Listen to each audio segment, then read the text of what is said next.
Assalamualaikum warahmatullahi wabarakatuh. Hai teman-teman, saya Yafi Mutirafi dari kelas 3 TBA. Di video kali ini, saya akan menjelaskan mengenai penjelasan hadis ditinjau dari kualitas dan kuantitas hadis. Video ini dibuat untuk memenuhi tugas akhir mata kuliah Ulumul Hadis dengan dosen pengampu Bapak Ishak Suryo Nugroho MSc. Hadis. Nah, hadis dari satu segi dapat dibagi menjadi dua, yaitu secara kuantitas dan kualitas. Yang dimaksud segi kuantitasnya adalah penggolongan hadis ditinjau dari banyaknya rawi yang meriwayatkan hadis. Sedangkan hadis berdasarkan kualitasnya adalah penggolongan hadis dilihat dari aspek diterimanya atau ditolaknya. Yang pertama yaitu hadis ditinjau dari segi kuantitas. Pertama, hadis mutawatir. Kata mutawatir secara etimologi berarti mutabi'i atau yang artinya yang datang berturut-turut dan tidak ada jarak.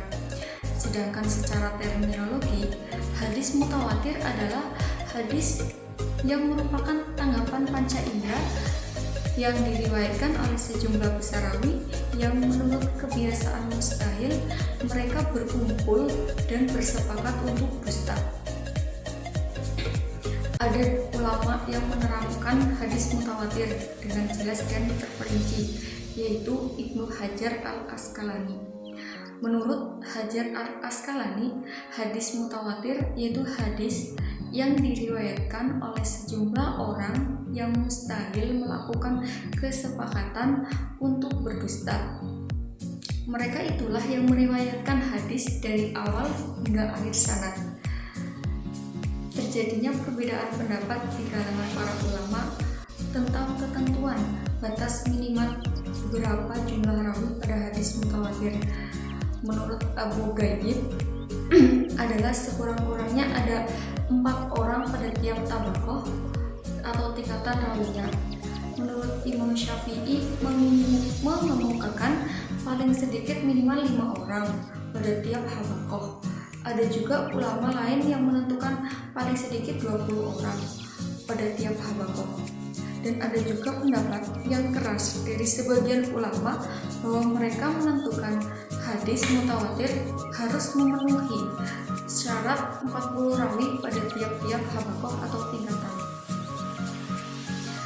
Hadis mutawatir itu sendiri terbagi menjadi 2 macam, yaitu pertama hadis mutawatir lafzi atau hadis mutawatir mu'anad. Mutawatir lafzi yaitu hadis mutawatir yang diriwayatkan oleh rawi yang banyak dan mencapai syarat-syarat mutawatir dengan redaksi dan makna hadis yang sama antara riwayat satu dan riwayat yang lainnya.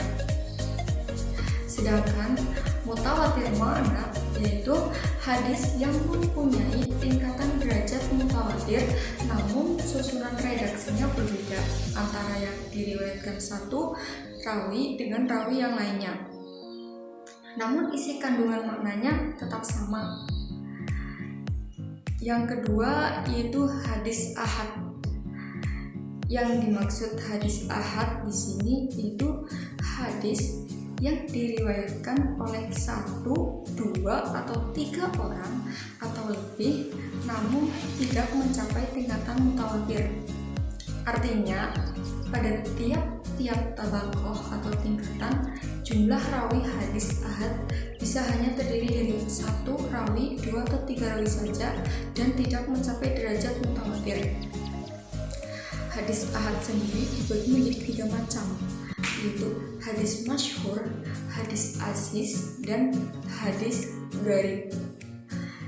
Hadis masyhur sendiri definisinya yaitu hadis yang diriwayatkan oleh 3 orang atau lebih namun belum mencapai derajat mutawatir. Hadis aziz definisinya yaitu hadis yang diriwayatkan oleh 2 orang pada satu habaqah. Kemudian pada habaqah selanjutnya banyak rawi yang meriwayatkan dari definisi tersebut di atas jelaslah bahwa yang dimaksud dengan hadis aziz yaitu hadis yang pada salah satu atau setiap tabaqah atau tingkatan rawinya hanya dijumpai 2 rawi saja. Suatu hadis yang dikategorikan sebagai hadis aziz yaitu yang pertama, pada tiap-tiap tabaqah atau tingkatan hanya terdiri dari 2 rawi saja. Yang kedua, pada salah satu tabaqah atau tingkatan hanya terdapat 2 rawi meskipun tabaqah yang lainnya lebih dari 3 rawi. Yang ketiga yaitu hadis gharib. Secara etimologi, kata gharib dari garaba yagribu yang artinya menyendiri, asing, atau terpisah. Sedangkan secara terminologi, hadis gharib adalah hadis yang diriwayatkan oleh seorang rawi di mana pun tempat sanad itu terjadi.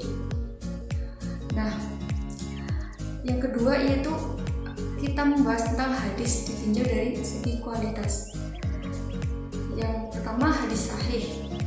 Definisi hadis sahih menurut Ibnu Salah adalah hadis sahih adalah hadis musnad, hadis yang mempunyai sanad yang bersambung sanadnya dan dinukil oleh seorang yang adil dan dabit dari orang yang adil dan dabit hingga akhir sanadnya tanpa ada kejanggalan dan cacat.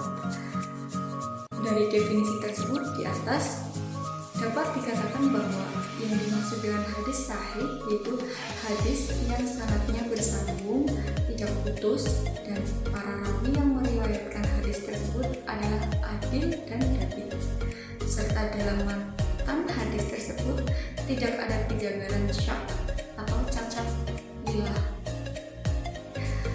Hadis sahih sendiri diklasifikasikan menjadi 2 yaitu sahih likati dan sahih lighairi. Yang pertama, sahih likati itu hadis yang memenuhi syarat-syarat hadis sahih seperti rawi harus adil, rawi kuat ingatannya atau dabih, sanadnya tidak putus, matanya tidak mempunyai cacat dan tidak ada kejanggalan. Yang kedua yaitu sahih lighairi, artinya yang sahih karena yang lainnya, yakni menjadi sahih karena dikuatkan oleh sanad atau keterangan lain. Hukum memakai hadis sahih adalah wajib, sebagaimana kesepakatan para ahli hadis dan para fuqaha. Dan yang kedua, hadis hasan. Kata hasan berasal dari kata al-husnu yang berarti al-jamalu dan artinya kecantikan dan keindahan. Adapun tentang definisi hadis hasan, ada perbedaan pendapat di kalangan para muhaddisin. Perbedaan antara hadis sahih dan hadis hasan memang sangat sedikit dan tipis. Bahkan sebagian ulama hadis mengatakan bahwa antara hadis sahih lil khairi dan hadis hasan izati adalah sama. Hal ini bisa dilihat dari definisi yang dikemukakan oleh Ibnu Hajar al-Asqalani bahwa hadis hasan adalah hadis yang diriwayatkan oleh seorang yang adil, sanadnya bersambung, memiliki daya ingat yang kuat, tidak terdapat ilah dan tidak sed. Maka inilah yang disebut sahih zatihi. Yang terakhir, hadis dhaif. Definisi hadis dhaif adalah hadis yang tidak memenuhi syarat diterimanya suatu hadis dikarenakan hilangnya salah satu syarat dari beberapa syarat yang ada. Dari definisi tersebut di atas dapat dikatakan bahwa jika salah satu syarat dari berbagai syarat diterima suatu hadis tidak ada, maka hadis tersebut diklasifikasikan ke dalam hadis dhaif. Para ulama ada perbedaan pendapat mengenai masalah hukum menggunakan hadis dhaif.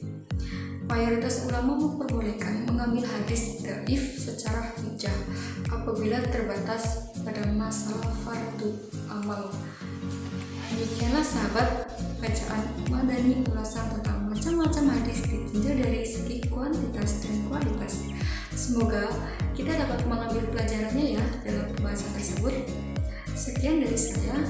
Bila ada kesalahan dan kurang, mohon memaafkan. Assalamualaikum warahmatullahi wabarakatuh. warahmatullahi wabarakatuh.